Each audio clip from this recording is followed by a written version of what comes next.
गोपीनाथ तिवारी जी, जौनपुर से। जी सुधा का बोल रहे राधे राधे महाराज जी। परम आदरणीय गुरु जी, सादर चरण स्पर्श। गुरु जी, मानव ईश्वर अंश के बाद भक्ति के विपरीत माया से अधिक सम्मोहित क्यों होता है? खेल है प्रभु का, खेल है। एक रंगनाथ जी हमारे यहाँ मंदिर वृंदावन में, उसमें साल में एक बार उत्सव होता है विशेष। उस उत्सव में हम सब मिलित हुए थे जाके। एक खंभा खड़ा होता है, बहुत लंबा खंभा, उसके ऊपर अर्थ, धन और कुछ ऐसे जैसे कीमती पदार्थ, स्वर्ण है, मणि है, मीठा, ऐसी चीजें बांधी जाती है। इसके बाद आपको शरीर से चढ़ के और वो लेना है। हमारी बात समझना, खेल होता है एक। तो ब्रज के बड़े बड़े पहलवान केवल लंगोट पहन करके, मान लो 100 ऐसे खड़े होते हैं, ऐसे क्रम बाई क्रम चढ़ते हैं, और जिसने वो इनाम बांधा है उसी ने खेल रचा है, और वही चढ़ने की योग्यता की बात करता है वहां पर, और वही चढ़ ना पावे इसलिए घी, दही, पानी ये भर करके सीढ़ी से जितने शरीरधारी चढ़ते हैं उनके ऊपर डालते जा रहे हैं। अब चढ़ के दिखाओ, और जो चढ़ पाता है तो वो संपत्ति और वो इनाम प्राप्त करता है। ऐसे ही भगवत प्राप्ति ऊंचाई पर बांधी गई खेल है, मालिक का खेल है। इसके बाद ये शब्द, स्पर्श, रूप, रस, गंध, ये फिसलन डाली गई। अब चढ़ो, वही डाल रहा है फिसलन जिसने इनाम बांधा है, परम पद का अधिकार, परमानंद की अनुभव, चाहे सारिष्ट, सामीप्य, सायुज्य, जो भी चाहो पद वो प्राप्त हो जाएगा, पर फिसलन डाली जाएगी। अब तुम्हें फिसलना नहीं है, तो कई बार देखा कि पहुंचते पहुंचते फिसल गए, पर वो लोग हारे नहीं, 4-5 बार में फिर वो पहुंच गए, पकड़ लिया। तो उससे हमें उदाहरण, अपने लोगों का जो दिमाग होता है ना, वो चिंतनीय होता है। हर घटना में, हर बात में अपने काम की बात निकाल लेना। तो उस भागवतिक मेले में, उस दृश्य में ये बात पकड़ में आई। ठीक ऐसे ही मालिक खेल खेल रहा है हमारे सामने। वो भोग रखता है फिसलन वाले, जिससे हम परमानंद स्वरूप अपने आत्मबोध या भगवत प्रेम पाने के लिए ही उसने वो भी रखा है, मानव देह भी दिया है, उसी का रचा हुआ है, पर फिसलन उसने जरूर रखी। एक बार फिसलो, 2 बार फिसलो, 3 बार फिसलो, पर हारना नहीं, चढ़ जाओ, चढ़ जाओ। तो कभी काम फिसला देता है, कभी क्रोध फिसला देता है, कभी मोह, कभी अहंकार, कभी ईर्ष्या, मत्सरता, नाना प्रकार की फिसलन वाला हमारे सामने खेल रचा जाता है। अब वो आकर्षण फिसलन वाला है ही रचा, इसीलिए गया है कि तुम इसी में लगे रहो।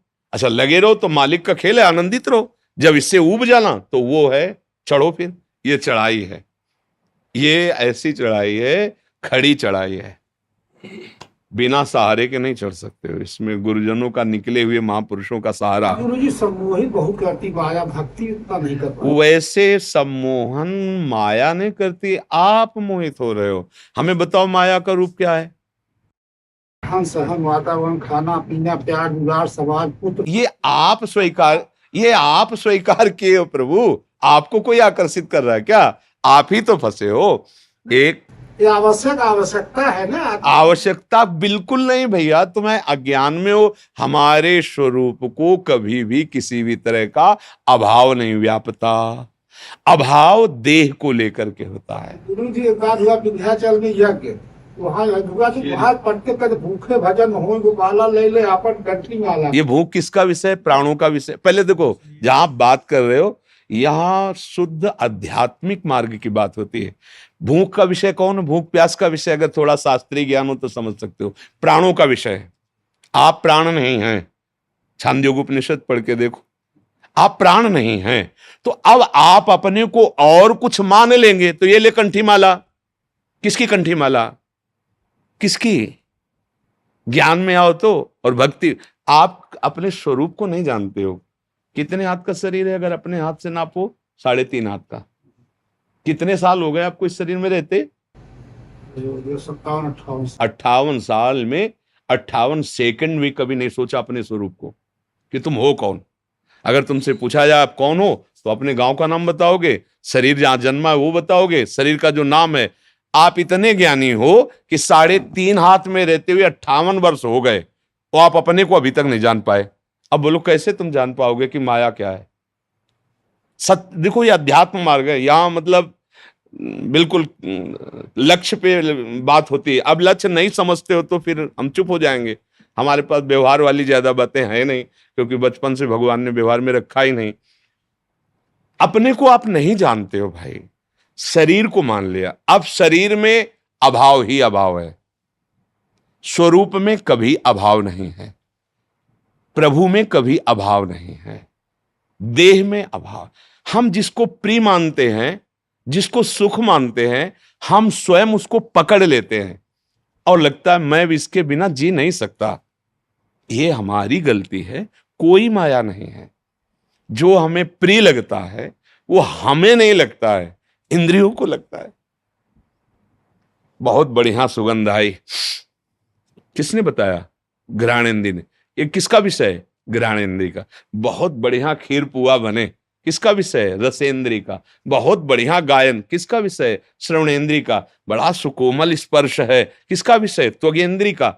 मना कष्टान इंद्रियाणी प्रकृति स्थानी कर सती। भाई बांधा किसने? तुम खुद बंध रहे हो। बंधे हो कीर मरकट किने। गोस्वामी जी कह रहे ना, जड़ चेतन ही ग्रंथि पड़ गई यद्यपि मृषा छूटति कठिनाई। जो कह रहे हैं कि ये लो अपनी कंठी माला, भूखे भजन होए गोपाला, ये बिल्कुल मजाक है। जैसे विनोद में नहीं कहा जाता, ये बिल्कुल विनोद है। ये कोई सिद्धांत नहीं है, कोई सत्य मार्ग नहीं। और ये केवल प्रवचन नहीं है। ये देखो बैठे हैं, ये एक ऐसे व्यक्ति हैं जो काशी में भी सेवा में रहे और वृंदावन में भी आ गए। इनसे पूछो, ये जानते हो कभी किसी से मांगना नहीं, किसी के आश्रम नहीं जाना, भिक्षावृत्ति नहीं करनी, आकाश वृत्ति। जो ईश्वर घाट पे दे देगा वही पालेंगे, अन्यथा नहीं। तो जब तक ये नहीं आए थे तब तक भरपेट भोजन नहीं मिला था घाट में, क्योंकि केवल शाम के निकल के आते थे और ऐसे जहां भिक्षुक जन बैठते हैं, बैठ गए तो कोई इतना सतुआ डाल दिया, कोई एक पीस बर्फी डाल दी।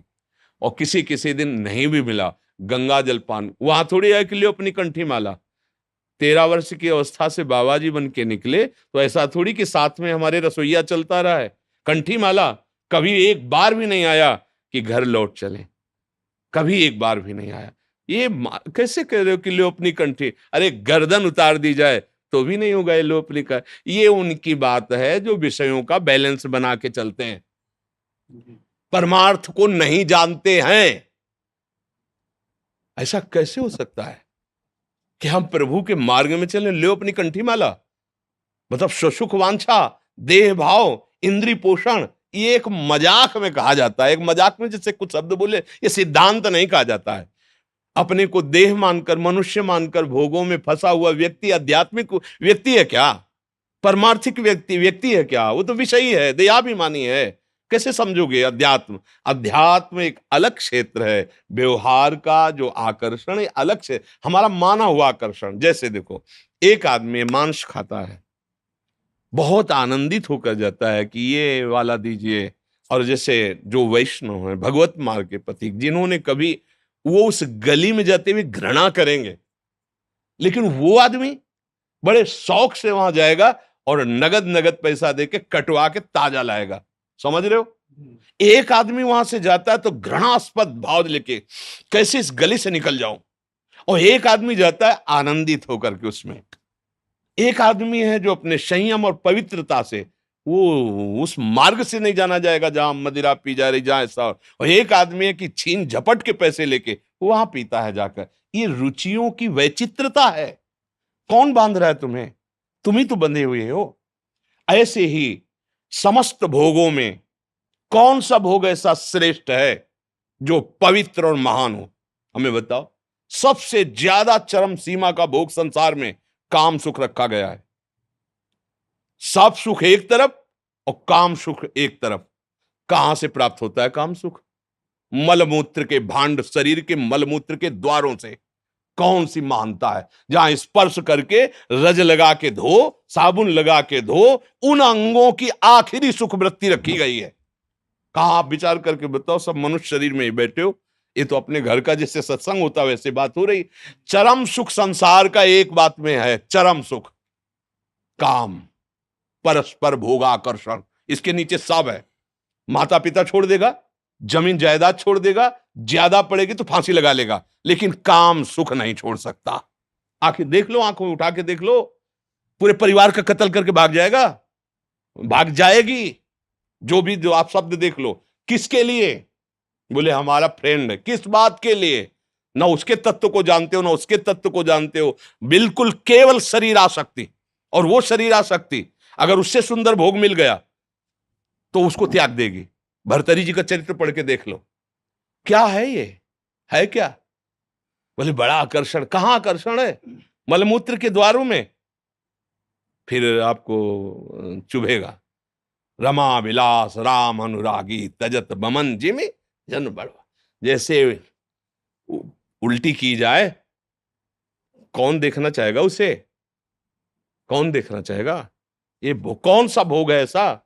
बर्फी पेड़ा शीशा में रखे अच्छे लगते हैं, 2 मिनट के बाद खाओ और लील जाओ और उल्टी कर दो, फिर देख ले कोई। वही पदार्थ है वही, और 6 घंटा रुक गया तो इतना बदबूदार नीचे से निकलेगा, कोई देखना नहीं चाहेगा। क्या है यहां सुख? कौन सा सुख है? शरीर जब छूट अंदर से परमात्मा तत्व अंतर्धान हो जाता है, इस शरीर को रख के देखो, भय लगेगा तुम्हें उस कमरे में जाने में जहां शरीर रखा होगा। शरीर देखने लायक नहीं रहता। क्या है सुख? हमें बताओ कौन सा सुख है? भ्रम। अगर इसे भोग लूं तो मैं सुखी हो जाऊं। लाखों बार करोड़ों बार भोग के देख लिया है कुछ? क्या हाथ लगा? फिर वही वासना, फिर वही तृष्णा। कह रहे हो मुझे माया फांसे। अरे तुम खुद अज्ञानवश आसक्त हो रहे हो। कहां सुख है? कहां है? किसमें है? बताओ। अगर है तो तुम्हें तृप्त हो जाना चाहिए। मेरी मांग है कि मुझे ये मिल जाए। मिल गया, अब तो शांत हो जाना चाहिए ना कि भाई अब कृत्य भयो में। जैसे केवट जी जो भगवान के चरणारविंद का प्रक्षालन करके चरणामृत पान कर रहे ना, तब प्रभु से कह रहा अब कछुलाथ अब नहीं चाहिए। जो खोज रहा था आनंद, बहुत काल में कीन मंजूरी, बहुत श्रम किया, फल तो आज मिला है रघुनाथ जी। आपके चरणों का चरणामृत पान करके, चरण पखार के। विश्राम कहां है? भगवान के चरणों में।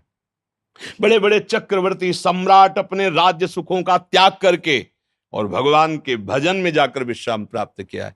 हम खुद फंस गए हैं, कोई हमें नहीं फांसे, हम खुद फंस गए हैं। सुख मानकर खुद फंस रहे। आप अच्छे से विवेक से बताओ कौन सा ऐसा सुख है जो स्थायी है, जो हमको सदा प्रसन्न रख सकता है, जो हमें क्लेश रहित कर सकता है? एक भी सुख बताओ। गोस्वामी जी का अनुभव, तब लगी कुशल न जीव कहूं, सपने हूं मन विश्राम, जब लगी भजत न राम कहूं, शोक धाम तज काम। हम खुद फंसे भैया, हमें कोई नहीं फंसाए। कोई अगर हमें फंसा सकता है तो हम खुद फंसे, हम ही फंसाने वाले, हम ही मुक्त होने वाले हैं। बंदेव कीर वो पकड़े कि अगर छोड़ दिया तो मर जाऊंगा, अगर छोड़ दे तो मुक्त हो जाए। बहली आता है, फांस के ले जाता है। बंदर ऐसे सुराही में ऐसे डालता है, छुआरे चने आदि ऐसे कस के पकड़ता है, लोभी। अब उसने सोचा मुझे किसी ने पकड़ लिया, अगर वो छोड़ दे पदार्थ तो मुक्त है। लेकिन वो सोचता है अब वो पदार्थ छोड़ता लगे, उसको लगता है मुझे कोई आया एक डंडा मारा बांध के ले गया। ऐसे ही काल भगवान ये पदार्थ फेंक दिए हैं, शब्द स्पर्श रूप रसगंध, हम इनको भोगने में लगे हैं और लगता है कि अब मैं इनके बिना जी नहीं सकता और मैं बहुत फंस गया और कोई है माया जो मुझे फांसे हुए। जैसे वो बंदर सोचता है कोई बंधन जो मुझे पकड़ लिया है, कोई पकड़े नहीं। एक दिन एक महात्मा किसी राजा से मिले तो राजा ने कहा महाराज सदुपदेश कीजिए। तो उन्होंने कहा भाई सदुपदेश का तो स्वरूप ये है कि राज्य का अभिमान छोड़िए, सेवक भाव लाइए और भजन परायण रहिए, भोगों में सुख नहीं है। तो उनका महाराज मुझे माया पकड़े हुए है, मैं बहुत विचार करता हूं पर माया मुझे छोड़ती नहीं। दूसरे दिन टहलने के लिए निकले राजा के साथ और एक आम के पेड़ को ऐसे पकड़ लिया। बोले महाराज सैनिक बुलाइए और मुझे मुक्त करवाइए, इस पेड़ ने मुझे पकड़ लिया है, महाराज मुझे मुक्त कराइए। कहा महाराज आप तो ज्ञानी महात्मा है, ये जड़ पेड़ आपको कैसे पकड़ सकता है? आप चैतन्य हो, आपने खुद पकड़। बोले समझ में आ रहा है आपको? बोले महाराज वो तो स्पष्ट दिखाई दे रहा है, आप चैतन्य हो, पेड़ जड़ है, जड़ आपको कैसे? बोले हाँ ये जड़ माया तुझ चैतन्य को नहीं पकड़ सकती, तूने पकड़ रखा है, तूने अपने को राजा मान रखा है, तू अपने। बात समझो, कोई मुझे नहीं पकड़े, इसी भ्रम को नष्ट करने के लिए भगवान सत्संग देते हैं, शास्त्र स्वाध्याय की आज्ञा करते हैं। अगर आप सत्संग करें, स्वाध्याय करें, गुरुजनों के द्वारा दिए हुए नाम मंत्र आदि का जप करें तो बुद्धि पवित्र हो। इस भजन सारथी सुजाना, तो हमारी बुद्धि पवित्र हो तो अभी अभी हमें कोई नहीं बांधे हुए भैया, कोई नहीं है। और जो कुछ भी है, जहां भी आनंद नजर आ रहा है वो प्रभु ही है, प्रभु के सिवा कोई नहीं, ये अनुभव में आ जाएगा। अब देखो हमारे पास परमार्थ और अध्यात्म के सिवा कुछ बात हमारे पास नहीं है। हाँ कि तुम वो हम तुम्हें जंतुर बांधे दे रहे हैं और हम तुम्हें आज से ये नहीं होगा, वो तो हम है राम कृष्ण हरि राधा राधा राधा, बस ये है।